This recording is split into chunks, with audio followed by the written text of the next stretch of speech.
So, hello and welcome everybody to another Sacred Wisdom podcast. In this podcast today, we are going to discuss the other crash UFO incidences that happened in the United States before the Roswell incident. And I am joined with my amazing brother again today. Hello, Stephen.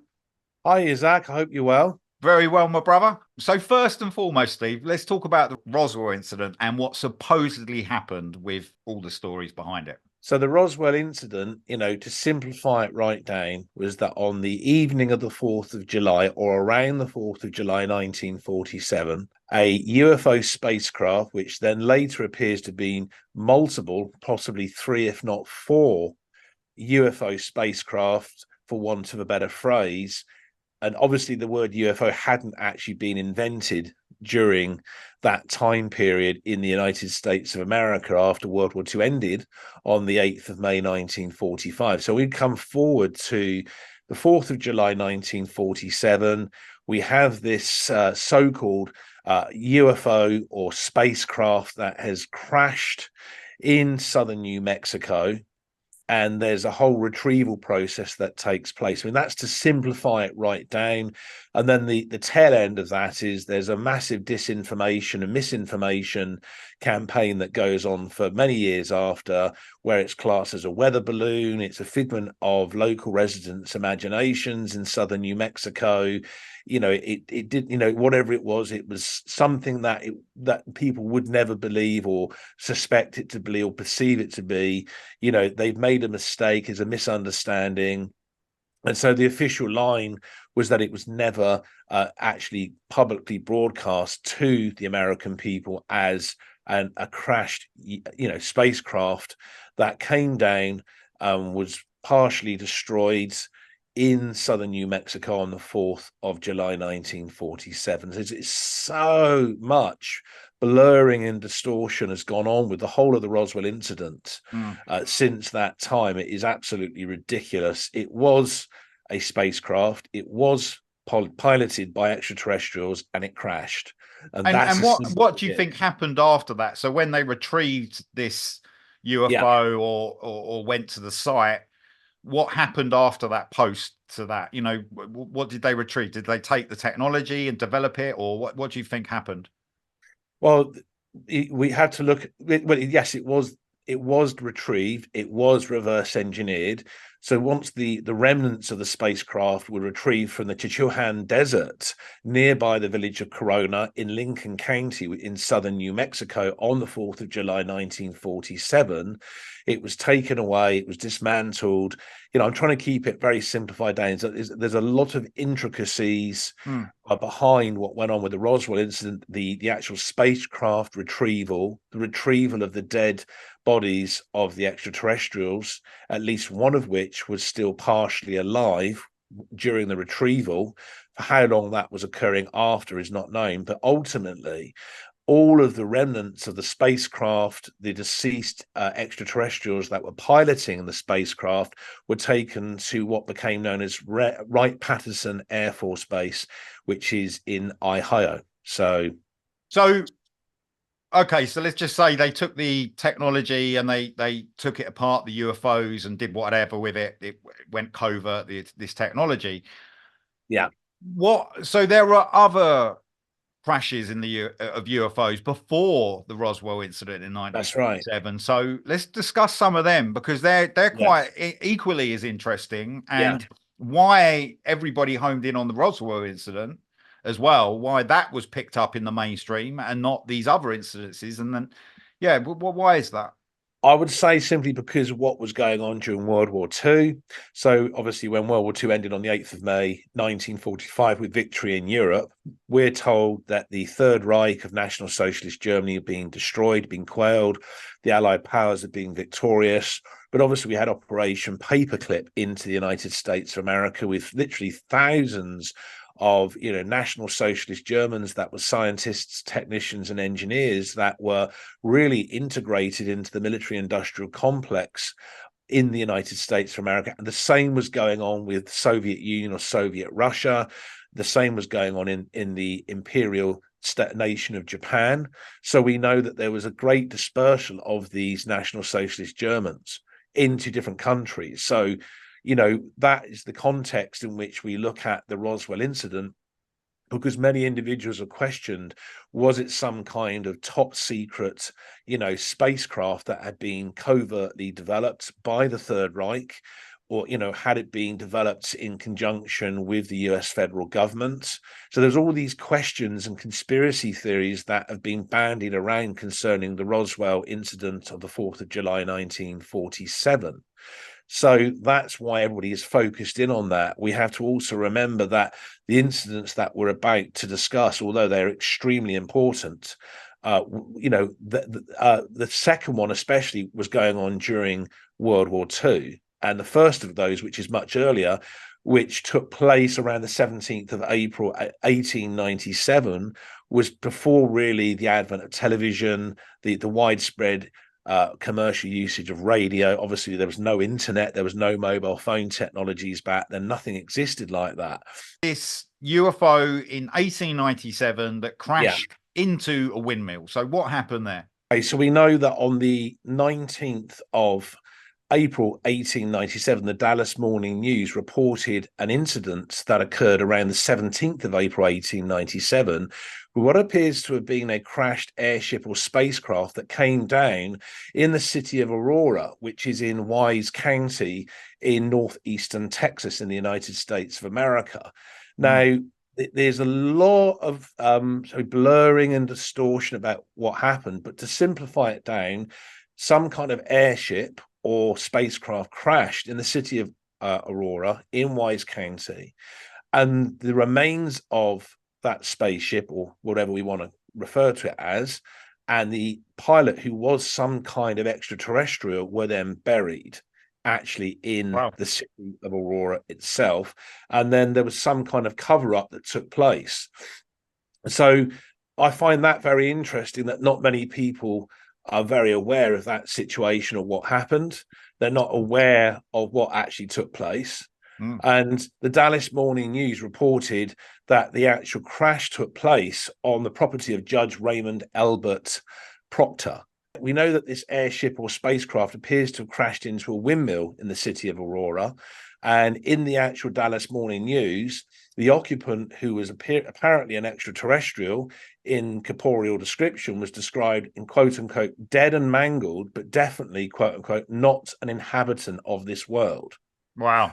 So that was actually in the Dallas Morning News on the 19th of April, 1897. Wow. Well, I'd like to see a photograph of that, but I doubt very much there would be. Yes, we know in well, yeah, exactly, but we know in comparison to what took place at the Roswell incident on the 4th of July, 1947, that the remains were described as being metallic. The outside coatings of the airship or spacecraft were described also as having carvings on them, like hieroglyphs or runes. Now that's being brought up many times. Yes, Rendlesham, in the modern age Forest. Of UFO research here in the United Kingdom, Great Britain, with the Rendlesham Forest incident. Yeah. And also obviously many different experiences that abductees have had in the United States of America and in Canada and elsewhere. So that's very interesting to note. And we're going back to like 1897. So that's interesting to note. That was a lot over 100 years ago. And I just say, with regards like these hieroglyphs that these are seen on ships, I find that very interesting. It is, people need to understand that that's a language that beings communicate with, this geometry style of language, which Stephen knows a lot about, which is called hyperspace language. And this is a communication. And actually, it makes more sense to speak in symbols in a way than words, because this geometry could communicate straight to our subconscious. So we could communicate in this way once, and this is amazing. So obviously these ships had this language on them of some nature. Maybe they were communicating to other races, what type of beings they were from interstellar civilizations they're from. That's who right. knows? Yeah, you could be. That's. I mean, it's postulation, but it's definitely something we need to consider, that these, shall we say, interstellar hieroglyphs or interstellar runes are used as some kind of universal language, a hyperspace language, or perhaps a hyperspatial language to communicate with different species of ultra-terrestrials and extraterrestrials. And it's interesting to note that this extraterrestrial, that the pilot that was on board this so-called airship or spaceship that crashed in Aurora in Wise County in northeastern Texas, was actually given a Christian burial in the Aurora Town Cemetery. And another interesting aspect is apparently at the time, US President Stephen Grover Cleveland and US Vice President Garrett Augustus Hobart were both briefed at the White House in Washington, D.C. regarding this crashed aircraft or spaceship or whatever it was that came down crashing into a windmill in the city of Aurora in Wise County in Texas. So it's very interesting. That's really the very first modern age account of a crashed airship, spaceship, what would become known as a UFO in terms of UFO research, in the modern age. Interesting. But the military industrial complex would have been quite small back then, right? They wouldn't have even existed. Yes. It wouldn't have even formed to some level, right? I don't know. I mean, so in the sense of how that would have been managed. That is correct, because even Wikipedia states, and I'll quote, wreckage from the crash site was dumped into a nearby well located under the damaged windmill, which the actual airship or spacecraft had crashed into in the city of Aurora in Wise County in the first place. While some of the alien body ended up in the grave, as we said, and was given a Christian burial, according to the Dallas Morning News, which is just absolutely profound. Is there any information on what the presidents were briefed with? Is there any I've not seen any information. I just know that the actual US president and the US vice president were both briefed on the situation at the White House in Washington, D.C. Literally just after the event, sometime around the 17th of April, 1897, or just after that date. I don't know exactly. I don't know how true this is, but apparently every president, when they go into their actual presidency, they are briefed about UFOs and told in certain limited information about what they can and can't say. And yeah, I mean, we know two things. The military industrial complex, or the MIC, wasn't obviously very big back then, because if it was, you wouldn't have that quote on Wikipedia about the wreckage from the crash site was then dumped into a nearby well located under the damaged windmill in the city of Aurora. Yeah. And obviously, if US President Stephen Grover Cleveland and US Vice President Garrett Augustus Hobart were briefed, what they would have been given would have been quite, restricted, not particularly detailed information, because most of the aircraft or the spaceship had been pretty much obliterated on impact with the windmill in the city of Aurora. And, you can tell that the American people, especially well over 100 years ago, were incredibly devout Christian. In fact, they gave a Christian burial to a pilot who was an extraterrestrial from who knows where. I mean, yeah, for all we know, that aircraft or whatever we want to call it, or spaceship, had folded space-time, traveled thousands of light years across the interstellar medium in the Milky Way galaxy to arrive in this solar system. And for whatever reason, it could have been an electrical fault, a magnetic field disturbance, it crashed. But it's very, so there wasn't going to be, back then, there was not a huge presence of the military industrial complex to retrieve that crashed airship or whatever it was, and then to dismantle it and reverse engineer the various kinds of occult technology for commercial purposes. But there was obviously, the presidents were briefed, so there must have been some sort of intelligence around that, or intelligence service, which I just find amazing, because going back to that time, you would have maybe had like X-File type organizations that were keeping this information to a certain level so it didn't go public, and probably what we've mentioned before, where it would actually create civil unrest, for them reasons, even back then could have become a national security issue, basically. But then we have to remember that after World War II ended on the 8th of May 1945, that's when the military industrial complex really started to become far more diverse, intricate, and far more expansive. So things were very different. Obviously, after Operation Paperclip was activated and starting to be facilitated, all the various types of retrieved occult technology from the Third Reich, especially the various schematics or templates and various technical plans for the construction of flying discs and other kinds of very unusual aeronautic and astronautic based occult technology devices is something that was taken extremely seriously by very large numbers of employees, within the US federal government. And so we can see that way before that time, going back to the 17th of April, 1897, with the crashing of an airship or whatever we want to call it, a spacecraft of some nature, into a windmill in the city of Aurora in Wise County in northeastern Texas.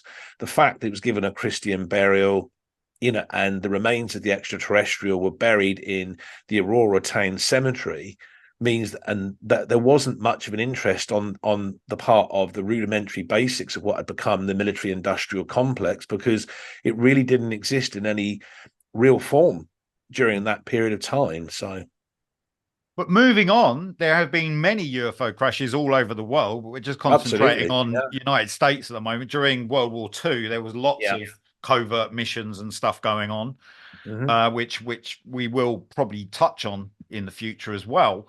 But in 1941, there was another crash in Missouri, right? In United States of America. So what happened there? Well, this one is the one I feel is far more interesting than the crash of the aircraft or the spaceship, or whatever we want to call it, in the city of Aurora in Wise County, northeastern Texas. So this event took place when a flying disc, it was a metallic flying disc of some type that had at least 3 extraterrestrials on board that were piloting the actual spacecraft. And it crashed in the city of Cape Girardeau, which is located midst Scott County in the southeast, in the area of southeastern Missouri.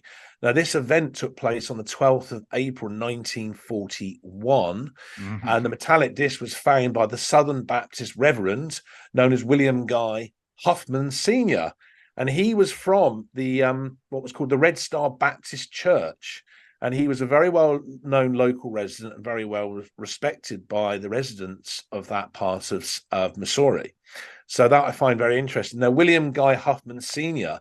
actually gave the last rites to the deceased extraterrestrials. And as I just mentioned, there were 3 What of do you them. mean he gave the last rites? How do you mean by that? The last rites in terms of like funeral rites, because right, okay, right. So that he would have viewed that they had soul personalities like Homo sapiens or human beings do, and that they had to be given, spiritual rites of passage into the afterlife, into heaven, by giving last rites to them. So I thought that was very unique that William Guy Huffman Sr. did that. And again, we see the same connection there to the fact that there was a Christian burial in the city of Aurora in Wise County in northeastern Texas, all the way back on the 17th of April, 1897. And here we are with this event taking place during World War II in the city of Cape Girardeau in the United States of America. I find that very, very interesting. So do you think the military industrial complex got involved in that and actually took some of that? Because that was obviously during the time, well, in between World War I and II. It was during World War II, right? Yes, there was a lot of activity around the 12th of April 1941, also going through to the 13th of April 1941. I think even from what I've read, up until possibly around the 15th of April 1941. So there was at least a 48 to 72 hour period of a lot of kerfuffle. A lot of residents were silenced. And it's very interesting to note that at the time we had intelligence specialists from what was called the Military Intelligence Division, or MID, of the United States Army Air Force, or the USAAF, that was sent on behalf of the US War Department, which is the predecessor to the US Defense Department at the time, on the 12th of April 1941 to Cape Girardeau to deal with the situation. And yes, they retrieved the crashed spacecraft and the three bodies of the deceased extraterrestrials. And they also had a very long, very extensive conversation. A lot of questioning was given to William Guy Huffman Sr., because he was the individual who was first on site to witness the crashed UFO and the deceased extraterrestrials, who were the occupants that had been piloting that spacecraft. So obviously, in World War II, you had a huge amount of UFOs flying around the planes, the bombers, and they were Foo the Foo Fighters, Fighters, yeah. yeah. And so, were they connected? Do you feel to any of these crash UFO incidences? Well, no, I mean the Foo Fighters were known as Furballen, which means fireballs by the Third Reich. It's that they appear to be Well, we remotely. don't know that they were from the Third Reich. There's no direct evidence of that. There is there. I mean, or is there? There is some direct evidence in terms of schematics and actual technical plans of these remotely controlled airborne devices that were spherical in shape, that were used to harass and were actually used to try and attempt military aircraft from the Allied Disrupt. powers to crash or become dysfunctional Mm. in that sense, so they couldn't carry out their missions against the Third Reich and National Socialist Germany. So again, there's all these conspiracy theories also, and shall we say, connections to Western occultism and Eastern occultism when it comes to the Third Reich, and where were they getting all their occult technology from? You know, we talked in previous Sacred Wisdom podcasts about these Nordic Aldebarans, who Yeah. themselves are extraterrestrials. So there's a lot of different layers to what goes on this planet when it comes to the presence of ultra-terrestrials and extraterrestrials and reversed engineered occult technology that's then repurposed by the military industrial complex, or the MIC. But this event that took place, with William Guy Huffman Sr., in Cape Girardeau, where he gave the last rites to three deceased extraterrestrials on the 12th of Can April. I just ask, with Incredible. when you say that he gave the rights to the three extraterrestrials, that is recorded. There is some That is historic correct. record of That is that. recorded in Okay, the. good. That is all recorded on. That is all on the public records. And Yeah. when we use the phrase "last rites," rights is spelled RITES. We've definitely, so in the last 70 years, we've had this huge increase in these kind of departments. It seems like, we had growing up, we had X-Files, and we watched all these shows about all these different organizations, that majestic groups and all this stuff that actually retrieved all this technology. And I think it's still going on today. Would you say so? Yes, when you look at Fox Mulder and Dana Scully, the two FBI agents in the X-Files and what they were doing, the underlying idea was there was constantly a presence of these ultra-terrestrials or extraterrestrials in the foreground or in the background, secretly manipulating different aspects of the US federal government connected to the military industrial complex, or MIC. And so there's always been that in the conspiracy theories being wheeled out in the scripts in these various television series as wild and bizarre conspiracy theories. But there's always this underlying theme of a connection to some kind of yes, ultra-terrestrial grouping or extraterrestrial grouping that either have sinister intentions, or they have not so sinister intentions, but they have a progressive need over the long term to keep control over human consciousness in one form or another. And we had to remember, going back to the spacecraft crash that took place at Cape Girardeau in the United States of America on the 12th of April 1941, the fact that you had these intelligence specialists there from the Military Intelligence Division, or MID, of the United States Army Air Force, the USAAF. This was even before the United States Air Force itself became a separate branch of the right. United States Armed Forces. So obviously the US Army Mm. was really in control at that point, and there wasn't a separate branch of the United States Armed Forces that was called the US Air Force.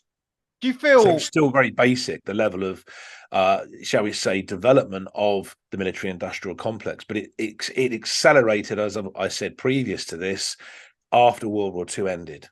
do you feel symbolically like these crashes are meant to be almost like an upgrade to our consciousness? almost they're like glitches in the matrix to make us awaken and to make us see reality. And obviously it's kept, there's a lot of secrecy behind it, but then part of the job is for us to undo that secrecy and actually look at it truthfully and with integrity and, you know, honesty, and actually understand that subject completely, you know. So what do you feel on that, Steve? Do you feel it's just, do you feel they're symbols, or like they're almost like there to upgrade us, or what? I'm not sure they're symbols or they're there to upgrade us intentionally. But if you take a look back, going back obviously to the Roswell incident on the 4th of July, 1947, you know, what you need to question was that done deliberately, or was it simply an accident? I believe it was an accident. I think it was a very electrified thunderstorm that took place in the Right. Chihuahuan Desert in southern New Mexico, and these various spacecraft that would become known as UFOs, especially after the Kenneth Albert Arnold sightings over Mount Rainier in Washington state. So I think that incident, like the spacecraft that crashed on the 12th of April 1941 at Cape Girardeau, I think simply they were sporadic incidents. But what happens is Homo sapiens, or human beings, can then capitalize, can optimize on those random events that aren't particularly connected to them. I mean, you could argue in terms of quantum physics on a much higher level outside of linear space-time in terms of the development of human consciousness. Perhaps there could be an argument made for saying there was specific reasons for these things that aren't fully yet understood, you know, Yeah. here, you know, in 2024, but maybe after 2034, 2035, with the emergence of this new golden age, these kinds of interconnected forms of events that seem random, that seem unconnected, and will be better understood and given greater discernment in terms of, shall we say, multi-dimensional synchronicity. I think that's the phrase we're looking for here. And if multi-dimensional synchronicity is connected in any way to the spiritual, psychological, and emotional development of human consciousness, and therefore for humanity as a whole, for the embetterment of all Homo sapiens or human beings on planet Earth, to learn from ultra-terrestrials and extraterrestrials, and to really be allowed to share between us all the different forms of reverse engineered occult technology that should be made publicly available to all human beings, Yes, I not agree. just for the military industrial complex or the MIC or some kind of breakaway civilization, the solar system, then that, in a sense, is a type of learning curve in that I mean, way. we only have to look at what the military develop and their tools and you know, their tanks and their warfare and stuff. It is unbelievable That's the how ridiculous. advanced this technology is. And you think for, you know, to guide a missile, to blow up a site, or, you know, and you think all this intelligence put into this quite, I think, quite primitive type of technology, if it's used in that way, if it was used in advanced ways to benefit people, it would actually be a useful piece of technology. But obviously, Steve, in 2023, we had, I think, three crashed UFOs over on the United States. Yeah. Feel connecting it to now that maybe this is now the upgrade of where we're going, that because obviously after Roswell you had all this rollout of technology and stuff came out. We don't know if it's connected for sure, but there seems to be a pattern there. In the 50s there was all this upsurgence in technology and stuff like this. So Yes. in regards to the UFO crashes that happened in 2023 in the United States, do you feel that we're at that point now, that maybe that they were seeded there to then, you know, maybe bring us to a point where we're going to have this technology coming to us soon? I think the kinds of occult technology that would almost appear like forms of ceremony or magic to a lot of human beings are so advanced, are so far beyond Yeah. what we can perceive as forms of, you know, modern age based technology, what we're used to, digital technology, for want of a better phrase, that a lot of human beings would find it very difficult. They would struggle very much to really fully understand how to integrate it into their lives. It would take at least one, if not two generations before that would really start to take off. So I would say the basics are there. And if these crashes, as I've said, are are some kind of they're connected in some way to a form of multi-dimensional synchronicity that's designed, in some fashion or some method to enhance human consciousness, to create a peaceful, long-term, progressive awakening of human beings spiritually, politically, and therefore psychologically and emotionally, to overcome the policymakers and the controllers in some way, to build a much better material world, which is based on spiritual idealism and spiritual principles that can integrate with occult technology, in a level way, in tandem, through our lifetimes here on planet Earth. And then we can eventually all set sail and create a vast interstellar civilization that spans out from planet Earth and this solar system. Then I'd say yes. But at this time, I think there's so much blurring, misinformation, and obviously a lot of disinformation, diversions, propaganda. Human beings are so disorientated, are so disconnected spiritually and to some extent psychologically and emotionally from themselves, that for this to then be foisted upon them Yeah. now, for many people, would be overwhelming. So it's very complex. I think only It has to certain human trickle feed. beings can Yeah. cope with any of this really at this time. Yeah, and I do feel we're going to reach that interstellar civilization in our lifetime. It may sound far out at the moment where we're at in the world, but we will get there, and we're going to return to something very, very beautiful with a lot of amazing technology around us integrated. And me and Stephen are very excited about that. And it does create a sense of joy in this moment, knowing that this will pass. This negative world sometimes we see around us will dissolve. So, Stephen, amazing talk, and thank you, my brother. And there is definitely something that we have to learn from all these crashed UFOs and understand on another level. And it's not necessarily just about technology. It could be about actually expanding who we are and opening our minds to other possibilities and changing our reality. So, look at it how you will, but understand that it's about a shift inside yourself. And there is some information on the UFOs and crash UFOs in our book, Mysterious Realities, which you can purchase on Amazon on paperback or ebook in digital form. And Stephen, thank you so much. It's always amazing. And you dig out little nuggets of research, which really people find absolutely incredible. And I'm sure a lot of people here will feel the same. So thank you, my brother. And for That's now, all it's a right. bye from me. And it's goodbye from me.